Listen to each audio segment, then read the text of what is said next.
You better buckle up because everything is going to Okay, now, in all seriousness, despite a falling US dollar, skyrocketing gold prices, and a looming government shutdown, as of a few hours ago, the Federal Reserve decided not to lower interest rates for the foreseeable future.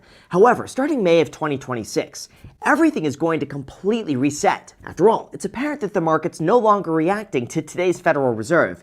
It's reacting to who will be in charge throughout the second half of the year, and this has the potential to reshape the way we think about stocks, cryptocurrency, real estate, and even the value of our money. That's why we absolutely need to talk about what just happened, what this means for you, and how you could use this information to come out ahead. Because the reality is, confidence in the dollar and US stability is beginning to crack. And if it breaks, you are going to be the one that pays for it first. Alright, so in terms of where to start, let's begin with lowering interest rates. On the surface, it's really no surprise that Trump has been pushing for lower interest rates the moment he came into office. And really throughout the entire time, his biggest hurdle has been none other than Jerome Powell, the head of the Federal Reserve. Now, even though Jerome Powell doesn't unilaterally set interest rates himself, he does oversee a committee of 12 people who decide together, and this is where Trump has decided to push. In fact, Trump recently argued that rates should be lowered all the way down to 1%, which would spark a brand new wave of spending, borrowing, and growth. Although Jerome Powell doesn't agree,